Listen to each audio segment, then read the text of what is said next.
Hello, good to see you. My name's Tony, FM22, back for another tactic tester. The tactic we're testing out today is TMO in good company 1AMC.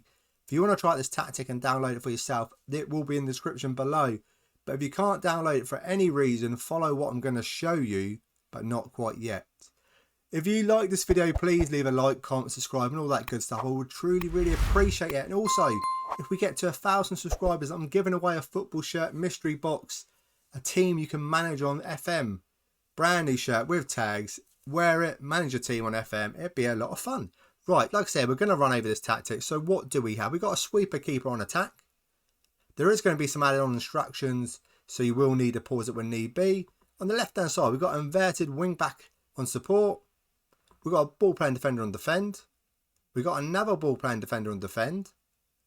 We've got a inverted wing back on support on the right hand side. We've got a deep line playmaker on support. We've got a wide target forward on support on the left hand side. You don't see that very often. We've got a shadow striker attack. We've got a winger on support on the right hand side. We've got an advanced forward attack and another advanced forward attack. Two with different add-on instructions. The one on the left hand side with add-on instructions and the right hand side is just the basic advanced forward attack. Tactical style is a custom one. Mentality positive. In possession, what do we have? Attack and width fairly wide, pass into space, play at defence, pass and direct is much shorter, tempo much higher, time wasting never, low crosses, work the ball into the box. In transition, what do we have? Counter press, counter, distribute to fullbacks, distribute to centre backs, and take short kicks. Out of possession, what do we have? Use offside trap, much high line of engagement, standard defensive line, and defensive width. Standard. And what else do we have? Trigger press much more often and prevent short goal kick distribution. That seems to be your lot. Right, what do we do here? We choose 3 teams: Man City, West Ham and Norwich. Season preview to finish 1st, 10th and 20th. We leave the assistant manager in charge. He has to play this tactic, and then we add up all the points and put it into a little fun tactic test and league table at the end. Why is it fun? Because I don't take it too seriously. I go on holiday and just add up the points, put it into the fun tactics test league table, and that's it. It's just a bit of fun. If you want to get the best out of the tactic, go to the description below, go to the link where it takes you to the creators page, and then just, because sometimes there is some added on bits that the creator of the tactic might say what you might need and what position. So definitely check out the link below. Right, this is Man City's best 11 without restrictions. Now let's get to the results. We're straight on the Carabao Cup, and they are winners, even though the 3rd round they did take penalties to beat Leicester. But then they beat Burnley, Man United, Wolves, and in the final they played poor old Tottenham 4-3. Even though they had Cancelo sent off, it was still not enough. Tottenham couldn't do it. Extra time.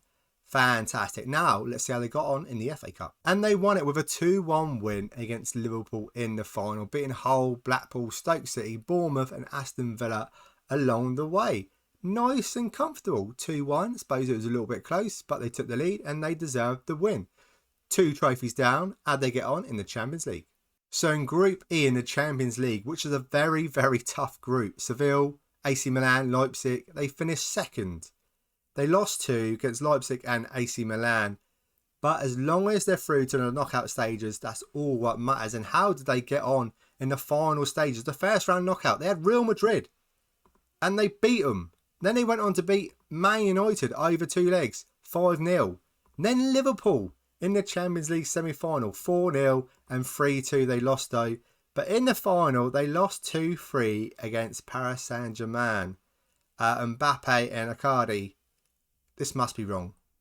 If you haven't seen my Liverpool rebuild the Twilight Zone, Icardi, useless. Absolute useless. I can't believe it. Yeah, so unlucky. They got to the final, but they couldn't just beat PSG, which is unlucky. But how'd they get on in the Premier League? 2nd. That's how they got on in the Premier League. 84 points. Goldham's of 52. They lost 4. They drew 9. And they won 25 out of 28.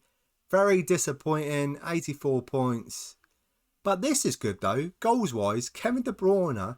That sounded a bit weird. Kevin De Bruyne, 45 goals, with Jesus getting 15. And that seems to be about it. But Kevin De Bruyne, 45 goals, brilliant. And then their highest average rating for him as well, 7.65. Bernardo Silva and Sterling, loads of assists, 20 and 14. Clean sheets, what do we have? Joint fourth with 10 clean sheets all season. We'll have a look at the yellow cards. And we've got a couple of guys. It's not too bad. It's not too bad at all. Team overall view, most points per game. We have a 2.21. Most goals, we're top with 104. Most shots for, second with 652. Fewest shots against, 7th, 443. Best pass completion, no. Most possession, 6th place with 52%. Most tackles won, 4th with 640. Most dribbles made, no. Most clean sheets, no. And then fewest conceded, 5th place, conceding 45 goals, which is not too bad. Liverpool, always really good. But the biggest surprise, Brentford only conceding 40 goals. Where did they finish in the league? I now need to look. 11th, -4. They just couldn't score goals. Defensively, they're pretty good, but they just couldn't score goals. Right. Oh, yeah, and I forgot to mention, I always forget this, Community Shield, runner-up, so they lost against Leicester. I think it's not a bad start. It's not the highest points total I've ever seen in the league, but you've got to take this into account as well. Carabao Cup, FA Cup, runner-up in the Champions League, runner-up in the Community Shield. So it's good. It's good. Kevin De Bruyne, 45 goals, which is amazing. Absolutely fantastic. Right, that's it with Man City. Now let's check it out with West Ham. So a quick look at West Ham's best 11 without restrictions at the start of the season. Now let's see how this gets on. So in the Carabao Cup, they beat Arsenal, which is fantastic in the third round, but then they lost to penalties against Newcastle. Let's see if they've done better in the FA Cup. And I'm going to say no, not really. They beat Brighton, they beat Burnley, but then they lost 4-1 against Man United. Yeah, any better in Europe? So it started really well in the group stages. They did top it, same points as Napoli, but they are top with a better goal difference. So not so bad. Things are looking good. And then they played Napoli again, which I can't believe. It's in the second round knockout. Obviously, Napoli must have won in the first round knockout and won their game.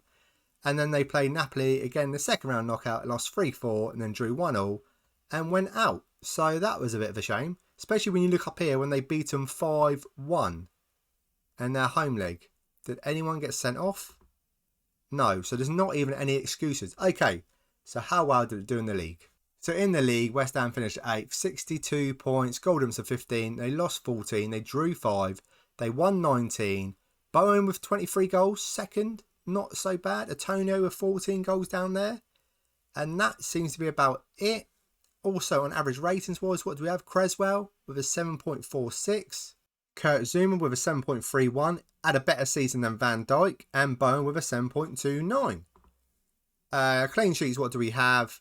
5th place. 12 clean sheets, which is very good. Yellow cards, we'll check it out. Just a couple of guys. Not too bad at all. Team overall view, what do we have? We're in 8th spot with a 1.63. Most goals for, 4th place, 77 goals. Most shots for, 4th with 601. Fewest shots against, we're not on there. Best pass completion, no. Most possession, no. Most tackles won, we are top with 705. Most dribbles, we're not on there. Most clean sheets, we're joint 6th place with 12. Fewest conceded, we're not on there. Any Brentford? No. But Wolves only conceding 38, which is pretty good. Right, not too bad. I don't know who I'm trying to convince. Okay, so they didn't qualify for Europe. 62 points. It's not the highest points tally I've ever seen. But it's not also the worst. It's not also the worst. Done really well Man City. Okay with West Ham. Actually, the season preview they finished 10th. So 2 places above their season preview. So it's done all right. Let's check out Norwich. So at the start of the season, this is Norwich best 11 without restrictions. One last time, let's check out the results. Well, in the Carabao Cup, they've done pretty good. They knocked out Wigan, they knocked out Arsenal, they knocked out Tottenham, took penalties, but then they sadly lost 3-1 to Man City in the quarter-final. Any better in the FA Cup? Basically the same. They got to the quarter-final of the FA Cup. They beat Crystal Palace, it took a replay, beat Coventry 4-2, beat Preston 4-3, then come across Liverpool and lost 3-1. Let's check out the league table. And they finished in 6th place with 61 points. I think West Ham has 62. So they've got to 6th place with 61 points. Goal difference of 0. They lost 13. They drew 7. They won 18, which is not bad at all. Do we have someone in the top goal scorer? We have Pukki with 15. Dye with 13. Dow with 12. Not too bad at all. Not as good as the other two. It's definitely Kevin De Bruyne with 45 goals. Who's the best performer? Average rating. Do we have anyone in the top 20? We don't. Clean sheets. Are we on there? We're not on there for clean sheets, but we are conceding too many goals. Yellow cards. We have the top guy in Brandon Williams, Max Aarons, and Ben Gibson down there. But it's not too bad for yellow cards. It's all right. It's okay. Most points per game. We're in 6th place with a 1.61. Most goals. We're in 4th place with 73. Most shots for. 5th place with 539. Fewest shots against. Best pass completion. Most possession. Most tackles won. We're in 3rd place with 670. Most dribbles made. Most clean sheets. Fewest conceded. Any surprises in here? Not particular. Very good. 6th place. European football. Season preview to finish bottom of the table, and they finish in 6th place with 61 points. A very good tactic. I like it. You're going to score a lot of goals. You're going to score a lot of goals, especially with Man City. Kevin De Bruyne, fantastic season.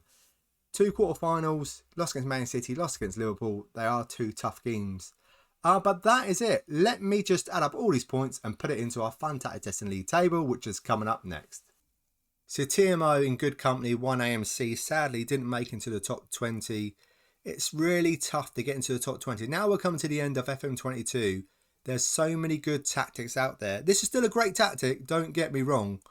But there's some really, really good ones as well out there with a lot more points. 216 to get into the top 20.